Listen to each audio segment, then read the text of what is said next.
Malam di desa kami di Bali selalu tampak tenang dari luar. Angin laut berhembus lembut, membawa aroma dupa yang masih tersisa dari upacara sore tadi. Dari kejauhan, suara gamelan samar-samar terdengar, seolah jadi pengantar tidur bagi warga. Namun, di balik ketenangan itu, ada bisik-bisik cerita lama yang sering dianggap hanya mitos, tentang leak, makhluk penghisap darah yang mengincar bayi yang baru lahir. Aku sendiri dulu tak pernah percaya. Bagiku itu hanyalah dongeng orang tua untuk menakut-nakuti anak-anak agar tak keluar rumah saat malam. Tapi sejak Niluh, tetanggaku, melahirkan seorang bayi laki-laki beberapa minggu lalu, suasana desa jadi berbeda. Anjing-anjing sering menggonggong tanpa sebab, terutama di sekitar rumah Niluh. Orang-orang tua bilang itu tanda ada sesuatu yang mengintai. Di Balai Banjar, aku sering dengar perdebatan warga. Ada yang meyakini leak masih berkeliaran. Ada pula yang menertawakan, menganggap itu sekadar tahayul. Kalau benar ada, kenapa tak pernah tertangkap? Kata seorang pemuda. Tapi yang lebih tua hanya menggeleng pelan. Ada hal-hal yang tak bisa kita lihat dengan mata biasa. Aku hanya tersenyum waktu itu. Namun malam itu juga, untuk pertama kalinya, aku mulai merasakan sesuatu yang berbeda. Sebuah hawa dingin yang menusuk, seolah ada mata yang mengawasi dari kegelapan. Dan sejak saat itu, aku tahu, malam-malam kami tak akan pernah sama lagi. Selamat datang di Ruang Sunyi. Malam itu, udara terasa lebih dingin dari biasanya.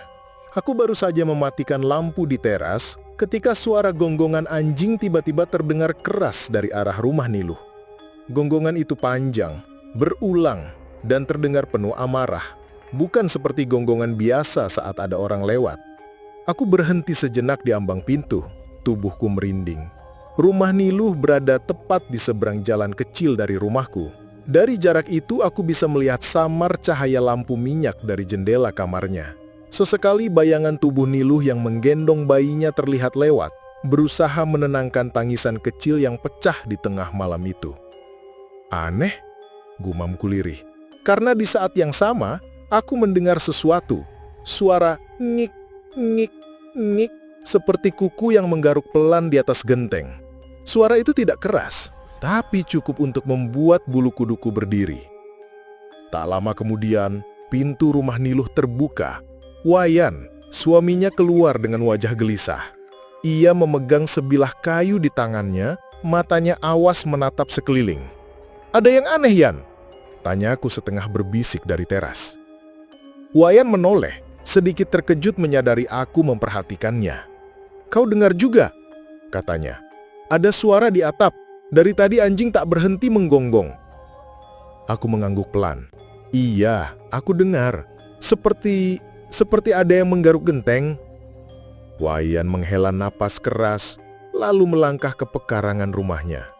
Ia mengenadah ke atap, lalu mengangkat kayu di tangannya, mencoba membuat dirinya terlihat berani. "Kalau ada orang iseng, keluar!" teriaknya dengan suara lantang.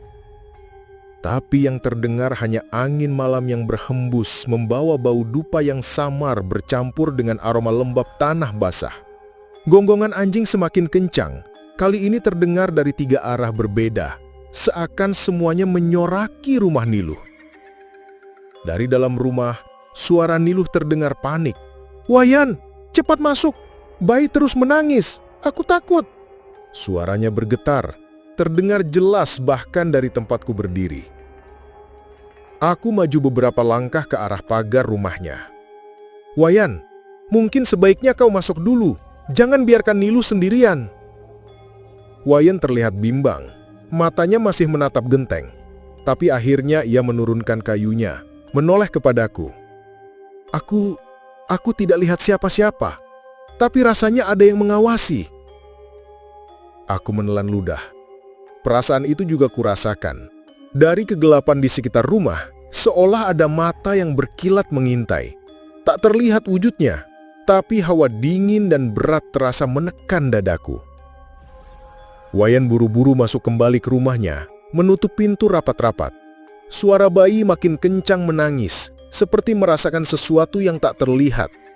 Aku berdiri di pagar cukup lama, memperhatikan, berharap semua hanya perasaanku.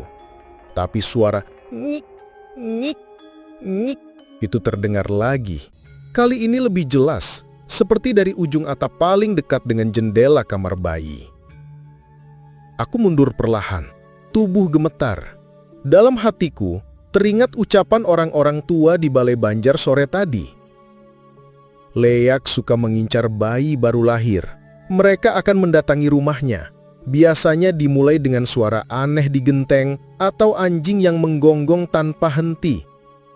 Saat itu, aku hanya menganggapnya bualan, tapi sekarang aku merasakannya sendiri. Aku ingin masuk ke rumah dan menutup semua pintu. Tapi langkahku terhenti ketika terdengar suara lirih dari arah pepohonan di belakang rumah Niluh. Bukan suara angin, bukan suara binatang. Itu suara tawa perempuan.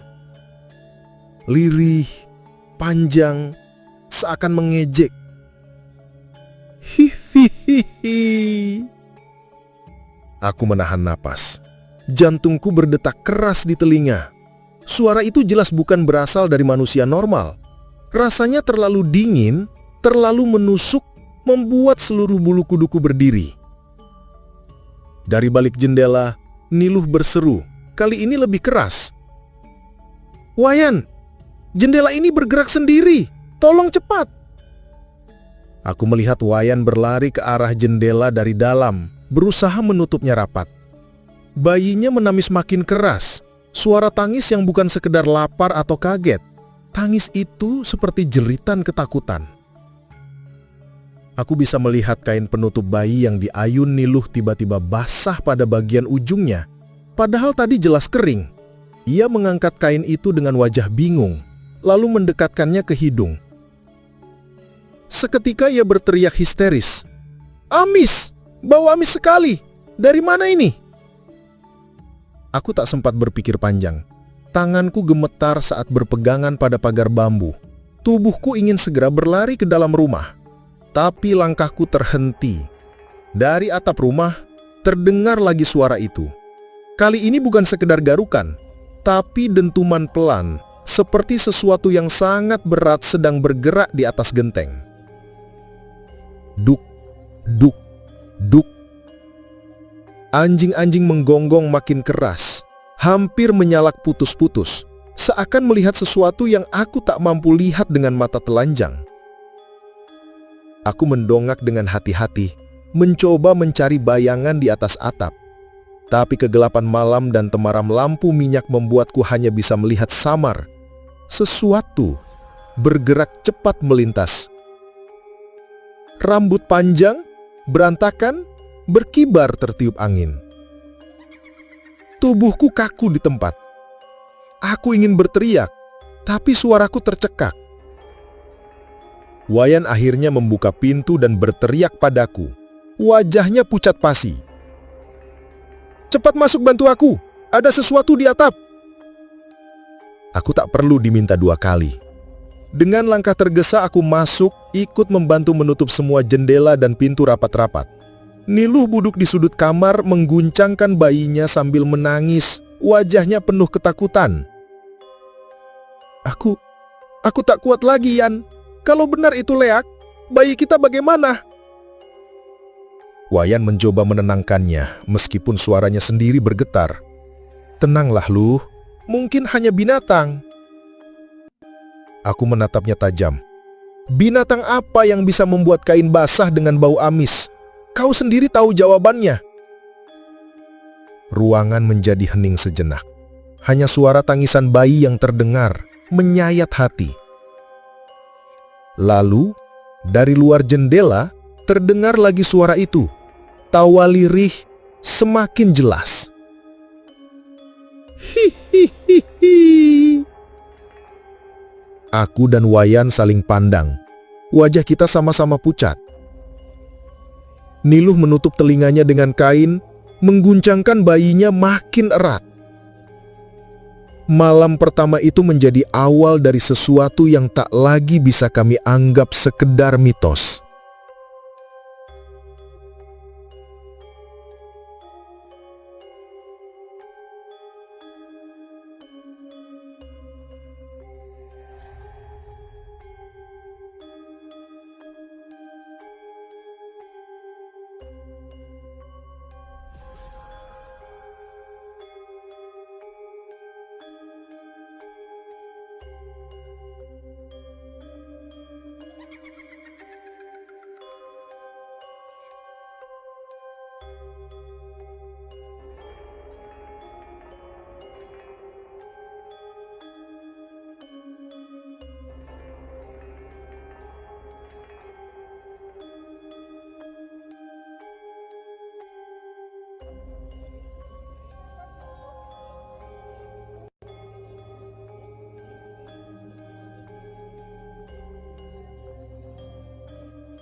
Malam itu datang lebih cepat daripada yang kami perkirakan.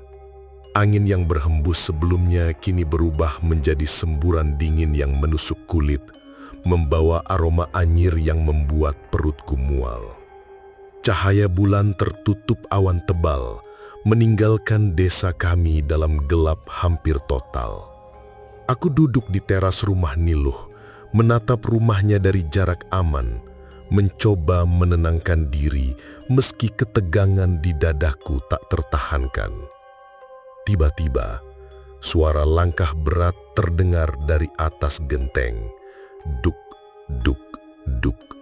Suara itu seakan melompat dari satu genteng ke genteng lain, tepat di atas kamar bayi. Anjing-anjing di sekeliling rumah menggonggong dengan nada panik. Tapi kali ini, aku mendengar sesuatu yang lebih menakutkan. Suara napas berat, berdesah, dan terkadang tawa lirih yang memekakkan telinga. Aku menelan ludah, tubuhku membeku. "Wayan, kau lihat itu?" bisikku.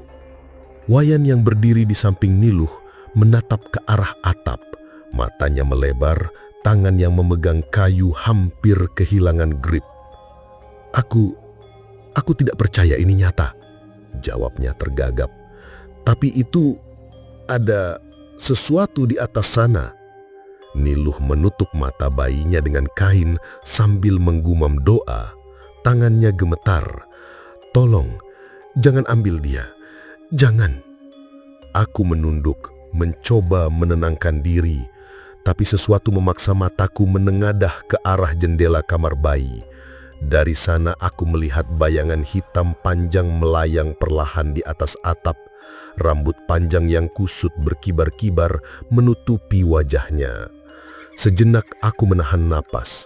Sosok itu tampak seperti wanita, tapi terlalu kurus, terlalu tinggi, dengan kuku panjang yang tampak siap mencengkram.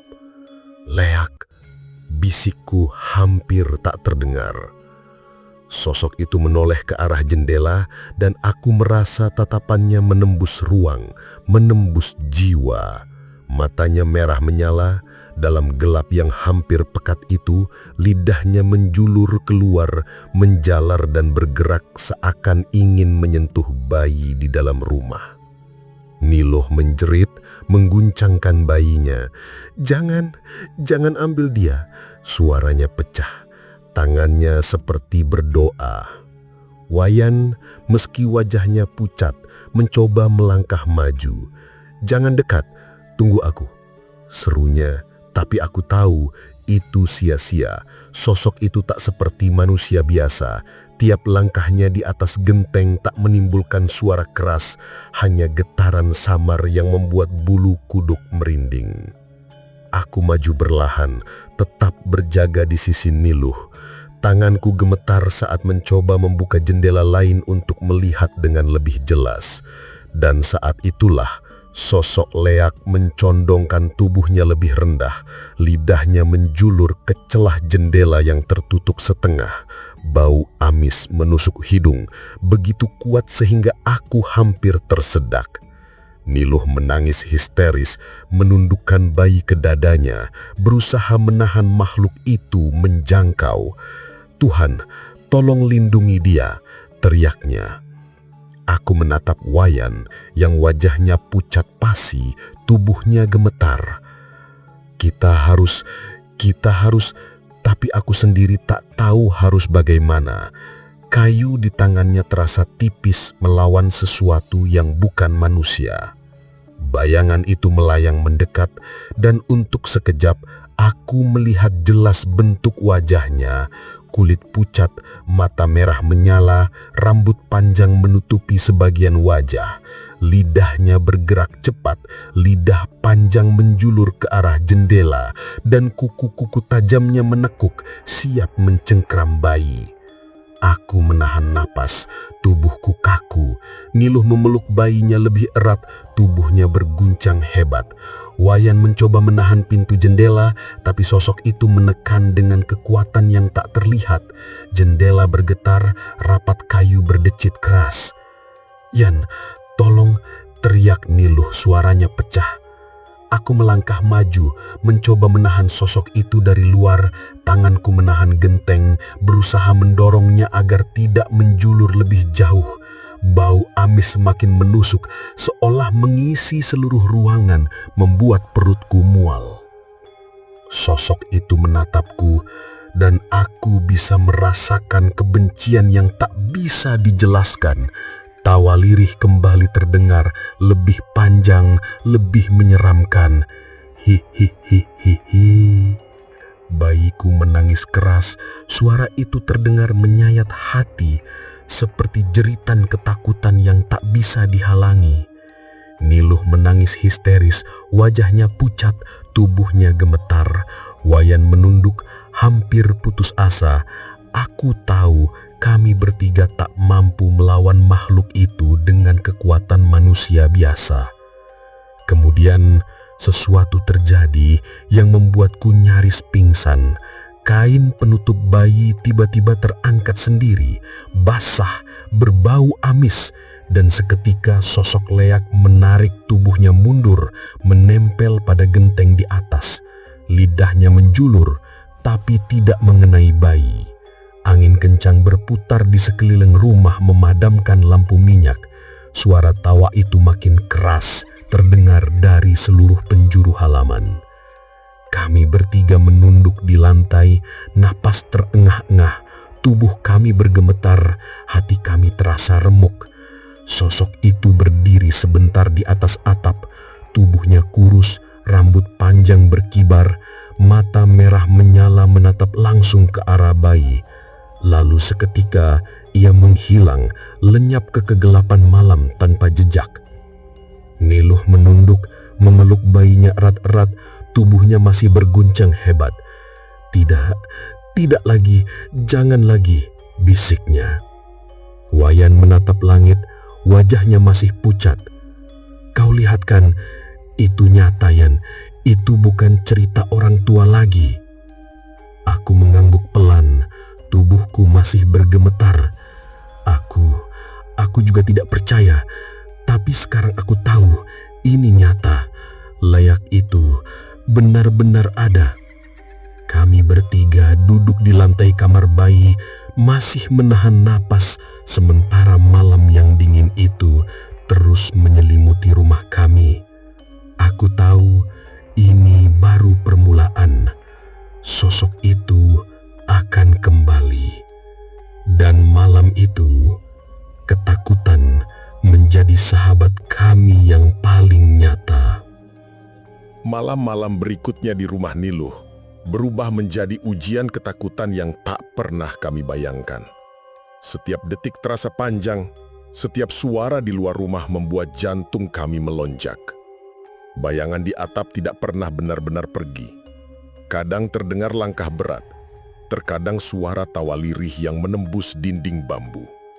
Bau amis yang menyengat itu selalu muncul kembali, meninggalkan rasa mual dan takut yang sulit dihilangkan. Kami bertiga duduk di teras, membahas apa yang bisa kami lakukan. Niluh masih mengguncang bayinya di pangkuan. Wajahnya pucat. Wayan memegang kayu yang semakin lama terasa tak berguna melawan sesuatu yang bukan manusia. Aku sendiri merasa putus asa, tapi tidak ingin menyerah. Kalau kita hanya menunggu, Bayu akan terus diincar, kataku pelan. Kita perlu melakukan sesuatu. Wayan mengerutkan kening. Apa yang bisa kita lakukan? Kayu ini, doa ini, sepertinya tak cukup. Aku mengingat apa yang dikatakan warga tua di Balai Banjar. Bawang putih, garam, itu bisa menahan dia sebentar. Tapi aku pikir, kita perlu sesuatu yang lebih kuat, sesuatu yang bisa menakutinya agar pergi. Niluh menatapku dengan mata penuh air mata. Apa maksudmu? Aku menarik napas panjang. Ritual sederhana. Orang tua bilang kalau kita menaburkan garam di semua pintu dan jendela, menyalakan dupa, dan membaca mantra perlindungan sambil memusatkan energi pada bayi, itu bisa melemahkan leak. Tapi kita harus melakukannya bersamaan, tanpa ragu. Wayan menelan ludah. Kau yakin ini aman? Kita tak tahu pasti apa yang terjadi jika gagal. Aku menatapnya tegas. Jika kita tidak mencoba, bayi akan terus diincar. Tidak ada pilihan lain. Kami menyiapkan semua. Garam ditaburkan di setiap sudut kamar bayi, bawang putih digantung di atas pintu, dan dupa dinyalakan. Aromanya memenuhi seluruh rumah dengan campuran wangi dan anyir. Aku dan Wayan duduk di sisi bayi. Tangan kami saling menggenggam. Niluh memeluk bayinya, menutup mata, dan mulai membaca doa-doa perlindungan dari ingatan yang dia pelajari dari orang tua. Malam itu terasa panjang. Sesekali suara langkah berat terdengar dari atap, membuat kami semua menahan napas. Tawa lirih terdengar lagi. Hi, hi, hi. Kami tetap fokus, menahan ketakutan agar energi perlindungan tetap terkonsentrasi pada bayi. Bau amis tetap menusuk hidung, tapi kami mencoba mengabaikannya. Tiba-tiba, sesuatu melintas di atas jendela. Bayangan tinggi, kurus, rambut panjang berantakan, mata Reha menyala. Lidahnya menjulur ke arah bayi, kuku-kukunya menekuk. Sosok itu tampak marah karena ritual yang kami lakukan menghalangi jalannya. Aku menatap Wayan, yang wajahnya pucat pasi, dan berkata lirih, "Jangan bergerak, jangan takut, fokuskan energi pada bayi." Niluh mengguncang bayinya, menundukkan kepala, membaca mantra dengan suara bergetar tapi mantap. Bau amis semakin kuat, lidah leak menjulur lebih dekat, tapi tubuh kami tetap diam. Sesaat aku melihat bayangan sosok itu mundur sedikit, tampak ragu. Dia takut, bisikku hampir tak terdengar. Sosok leak menjerit, suara tawa berubah menjadi teriakan panjang, menyayat telinga. Tapi energi yang kami fokuskan pada bayi terasa seperti perisai, memantulkan serangan makhluk itu. Sosok itu mundur, tapi bukan pergi. Dia berputar di atas atap, menunggu kesempatan berikutnya. Kami bertiga saling menatap. Wajah kami pucat, tapi ada secerah harapan. Niluh menunduk, napasnya masih berat. "Apakah cukup untuk malam ini?" tanyanya pelan. Aku mengangguk. Ini berhasil menahannya, tapi tidak lama, dia akan kembali. Kita harus tetap waspada. Wayan menggenggam tangan Niluh, mencoba menenangkan istrinya, meskipun suaranya sendiri bergetar. Kita harus tetap bersama, setiap malam. Tidak boleh ada yang sendirian. Kami duduk bersama sepanjang malam, menahan napas setiap kali terdengar langkah atau tawa dari atap. Setiap kali itu muncul, energi perlindungan harus diperkuat, dan bau amis yang menusuk membuat kami hampir pingsan. Pagi akhirnya datang, tapi kelelahan, ketakutan dan ketegangan masih membekas. Kita tahu, ini bukan akhir. Sosok itu masih di luar sana, menunggu, menatap bayi kami, mengamati kelemahan kami. "Kalau ini berlangsung terus, bagaimana kita bisa bertahan?" tanya Wayan, matanya merah karena kurang tidur. Aku menelan ludah, mencoba menenangkan diri sendiri. Kita harus belajar lebih banyak tentang cara menahan dia. Orang tua bilang, memahami sifat leak bisa membantu kita menahan serangannya lebih lama. Tapi ini membutuhkan waktu dan keberanian yang tidak semua orang punya. Niluh menatap bayinya yang mulai membuka mata. Tatapan kecil itu polos, tanpa mengetahui bahaya yang mengintai. Aku merasa sebentar lega, tapi juga takut. Bayi itu adalah pusat dari semua energi yang membuat leak mengincar. Malam-malam berikutnya, kita harus menyiapkan ritual sederhana setiap malam, berjaga, menaburkan garam, menyalakan dupa, membaca doa perlindungan. Tiap langkah kami dilakukan dengan napas tertahan, karena suara langkah, tawa lirih dan bau amis selalu datang, membuat kami tetap dalam ketegangan tinggi. Kami sadar satu hal, malam ini, malam besok, dan semua malam berikutnya akan menjadi perjuangan kami melawan makhluk yang tak kasat mata, yang hanya bisa dilawan dengan keberanian, doa, dan fokus pada perlindungan bayi. Dan meskipun sosok itu tidak lagi muncul untuk mengambil bayi langsung malam itu, kehadirannya terasa di setiap sudut rumah, mengintai, menunggu kesempatan, membuat ketakutan kami tetap hidup seperti bayangan yang tak pernah hilang. Malam itu, ketegangan mencapai puncaknya.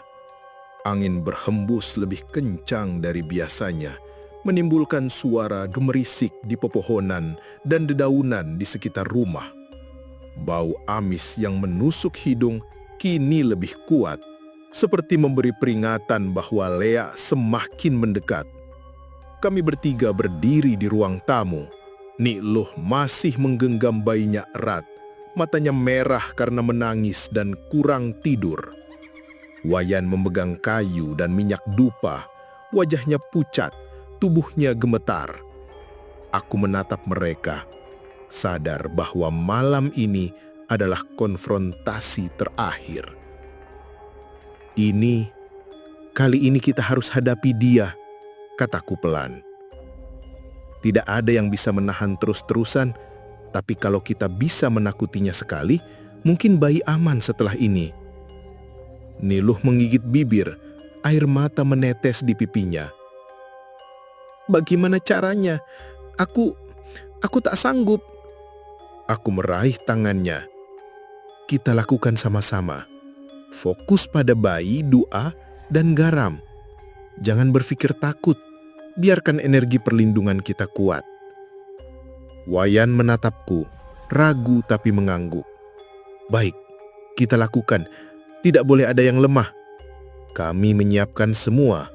Garam ditaburkan di seluruh pintu dan jendela. Bawang putih menggantung, dupa dinyalakan, dan kami duduk mengelilingi bayi. Tangan saling menggenggam. Suara langkah di atas mulai terdengar. Kali ini lebih jelas, lebih berat. Seakan makhluk itu menapaki genteng dengan sengaja, menghitung setiap gerakan kami. I. Tawa lirih itu terdengar kembali, kini berselang dengan desahan napas yang membuat seluruh tubuh kami gemetar. Aku menutup mata, mencoba memusatkan energi perlindungan pada bayi. Nikluh membaca doa dengan suara bergetar, tapi mantap. Wayan menggerakkan tangan di udara mengikuti mantra yang kuingat dari warga tua. Kami semua berfokus, menahan ketakutan. Tiba-tiba, genteng di atas retak sedikit. Sesosok leak muncul kembali. Kali ini terlihat lebih jelas. Bentuk tubuhnya kurus, kulit pucat, rambut panjang menjuntai menutupi sebagian wajah. Mata merah menyala, lidah panjang menjulur ke arah bayi. Kuku-kuku menekuk siap mencengkram. Sosok itu menatap kami, penuh kebencian dan kelaparan.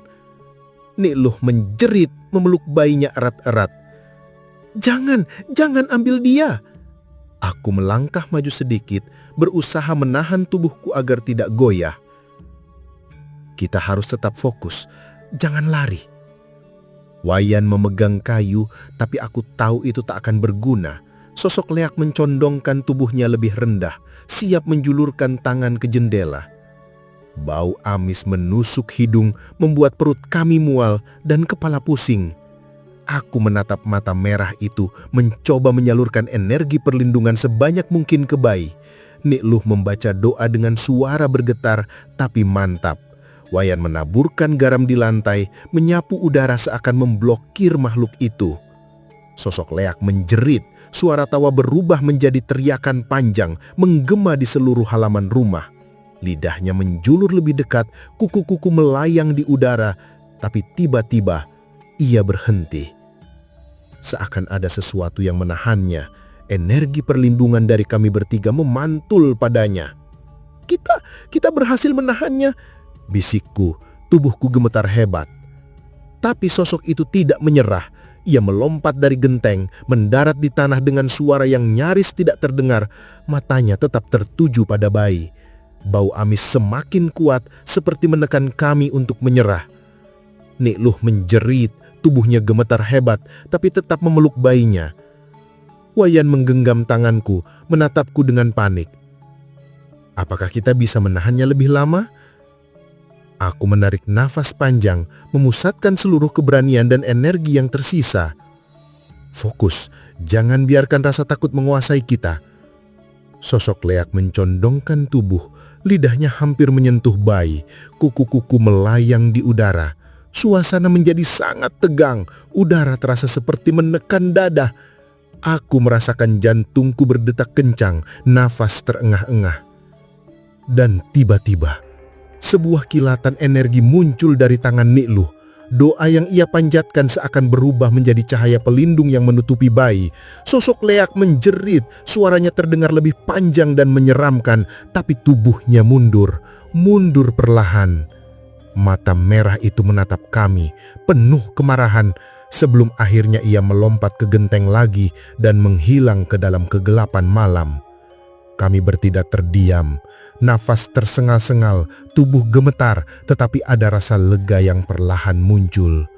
Bayi masih selamat, menangis sesaat tapi tak luka. Nik Luh menangis histeris memeluk bayinya, suaranya penuh syukur.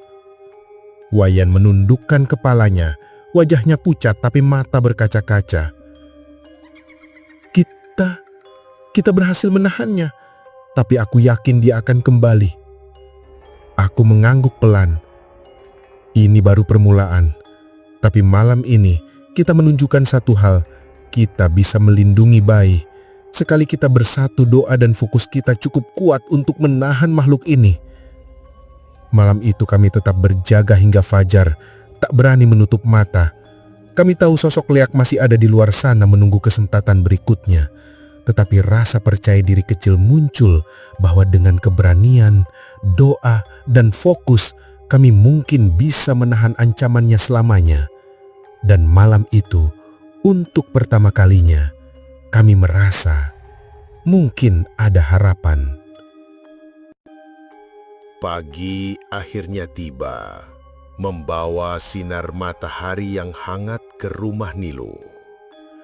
Bau amis yang menakutkan perlahan menghilang, digantikan aroma dupa yang masih samar dan wangi garam di lantai.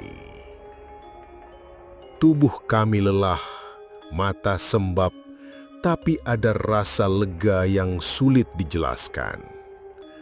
Bayi itu yang menjadi pusat perhatian sosok Leak kini tampak tenang di pangkuan Niluh, tidur dengan napas teratur. Niluh menatap bayinya, bibirnya tersenyum meski masih lelah dan pucat. Aku tidak pernah berpikir kami bisa melewati malam seperti ini, katanya perlahan. Aku bersyukur kita selamat. Wayan menunduk, menepuk pundak Niluh dengan lembut. Ini pengalaman yang tidak akan pernah kulupakan. Kita melihat sesuatu yang tidak semua orang percaya, dan aku yakin orang-orang yang bilang ini cuma mitos, mereka salah. Aku mengangguk pelan, memandang rumah yang kini sunyi, tetapi rasanya ketegangan masih bersemayam di setiap sudut. Aku juga tidak menyangka bisa menghadapi makhluk seperti itu.